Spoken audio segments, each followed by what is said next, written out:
ಕಬ್ಬಿಗೆ ಬೆಂಬಲ ಬೆಲೆಗಾಗಿ ಆಗ್ರಹಿಸಿ ರೈತರು ಮತ್ತೆ ಹೋರಾಟವನ್ನ ಹಮ್ಮಿಕೊಂಡಿದ್ದಾರೆ. ಹೋರಾಟ ಮುಂದುವರೆದಿದೆ. ರೈತರಿಂದ ಕಲಬುರಗಿ ಜಿಲ್ಲೆಯ ಅಫಜಲ್ಪುರವನ್ನ ಬಂದ್ ಮಾಡಲಾಗಿದೆ.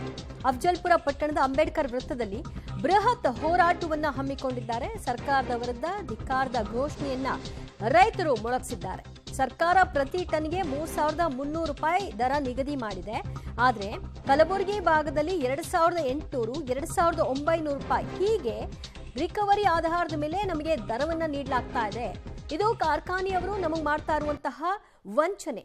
ಈ ವಂಚನೆಯ ವಿರುದ್ಧವಾಗಿ ಸರ್ಕಾರ ಕ್ರಮ ತೆಗೆದುಕೊಳ್ಬೇಕಿತ್ತೇ ವಿನಃ FRP ನಿಗದಿಪಡಿಸೋದು ಕೇಂದ್ರ, ಅದಕ್ಕೆ ನಾವೇನೋ ಮಾಡಿದ್ದೀವಿ ಅಂತ ವಾಪಸ್ ನೀವು ಕಾರ್ಖಾನೆಯವರ ಪರವಾಗಿ ಈ ಒಂದು ತೀರ್ಮಾನಕ್ಕೆ ಬಂದಿದ್ದೀರಿ ವಿನಃ ಇದರಲ್ಲಿ ಎಳ್ಳಷ್ಟು ರೈತರಿಗೆ ಲಾಭ ಇಲ್ಲ. ಕೇವಲ ಕಣ್ಣು ಹೊರಿಸುವಂತಹ ತಂತ್ರವನ್ನ ಮಾಡಿ ನಮ್ಮನ್ನು ಯಾಮಾರಿಸೋ ಪ್ರಯತ್ನ ಇದಾಗಿದೆ. ಹೀಗಾಗಿ ಯಾವುದೇ ಕಾರಣಕ್ಕೂ ಹೋರಾಟವನ್ನ ಕೈ ಬಿಡಲ್ಲ.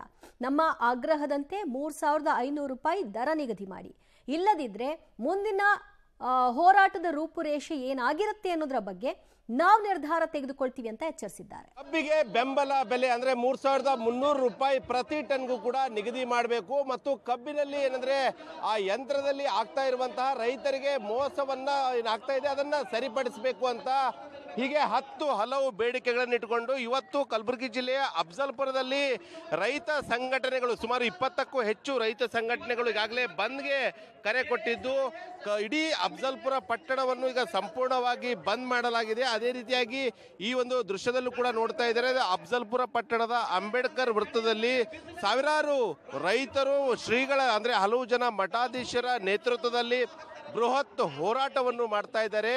ಈ ಒಂದು ಹೋರಾಟದಲ್ಲಿ ಏನಂದ್ರೆ ಈ ಮೂಲಕ ರಾಜ್ಯ ಸರ್ಕಾರ ಮತ್ತು ಕಬ್ಬು ಏನು ನುರಿಯುವಂತಹ ಕಾರ್ಖಾನೆಗಳಿಗೂ ಕೂಡ ರೈತರು ಎಚ್ಚರಿಕೆಯನ್ನು ಕೊಡ್ತಾ ಇದ್ದಾರೆ.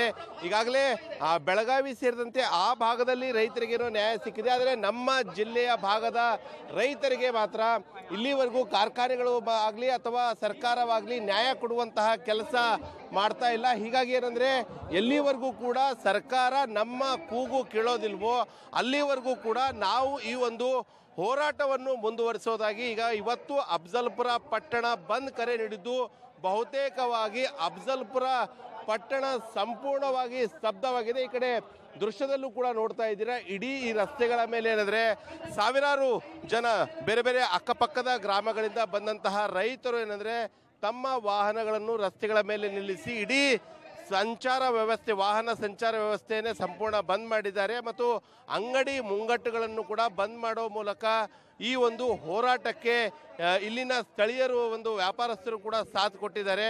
ಸೊ ಏನೆಲ್ಲ ಬೇಡಿಕೆಗಳಿವೆ ಅನ್ನೋದಕ್ಕೆ ಇಲ್ಲಿನ ರೈತ ಮುಖಂಡರಿದ್ದಾರೆ, ಅವ್ರನ್ನ ಮಾತಾಡ್ತೀನಿ.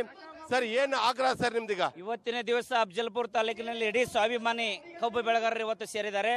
ಉದ್ದೇಶ ಏನಪ್ಪ ಅಂದರೆ 3,500 ಇವತ್ತು ಏನು ನಮ್ಮ ಬೇಡಿಕೆ ಇತ್ತು, ಆ ಬೇಡಿಕೆಗೆ ಇವತ್ತು ರಾಜ್ಯ ಸರ್ಕಾರವನ್ನು ಇವತ್ತು ಒಪ್ಪಲಿಲ್ಲ. ಆದರೆ ರಾಜ್ಯ ಸರ್ಕಾರ ಏನಾಯಿತು, ಇವತ್ತು 3,300 ಅಂತೇಳಿ ಏನು ಇವತ್ತು ಇಳುವರಿ ಮುಖಾಂತರ ಏನು ಡಿಕ್ಲೇರ್ ಮಾಡಿದ್ರು. ಆದರೆ ಇವತ್ತು ರಾಜ್ಯ ಸರ್ಕಾರ ಇಳುವರಿಯಲ್ಲಿ ಮತ್ತು ರಾಜ್ಯದ ಬೇರೆ ಬೇರೆ ಜಿಲ್ಲೆಗಳಲ್ಲಿ ತಾರತಮ್ಯನೂ ಮಾಡಿದೆ. ಏನಪ್ಪ ಅಂದರೆ ಇವತ್ತು ಕಲ್ಯಾಣ ಕರ್ನಾಟಕ ಭಾಗದಲ್ಲಿ ಕುಡಿಯುವಂಥ ನೀರು ಒಂದೇ, ಮಾತನಾಡುವ ಭಾಷೆ ಒಂದೇ, ಎಲ್ಲರೂ ಒಂದೇ ಇದ್ದಾಗ ಇವತ್ತು ನಮ್ಮ ಭಾಗದಲ್ಲಿ ಇಳುವರಿ ಯಾಕೆ ಮೋಸ ಆಗ್ತಾ ಇದೆ?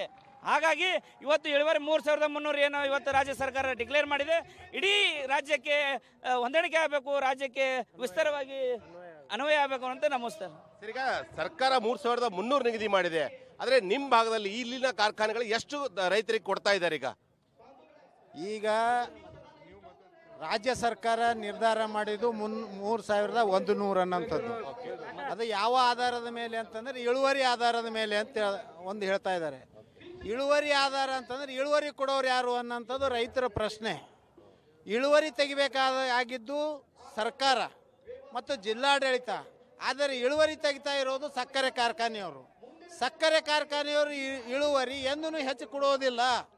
ಅದು ಭಾಳ ದೊಡ್ಡ ಮೋಸ ಅನ್ನೋಂಥದ್ದನ್ನು ನಾವು ಇವತ್ತು ಖಂಡಿತವಾಗಿ ಹೇಳ್ತೀವಿ. ಮತ್ತು ಆ ಇಳುವರಿ ಬಗ್ಗೆ ಇವತ್ತು ರೇಣುಕಾ ಸಕ್ಕರೆ ಕಾರ್ಖಾನೆ ಇರ್ಬೋದು, KPR ಸಕ್ಕರೆ ಕಾರ್ಖಾನೆ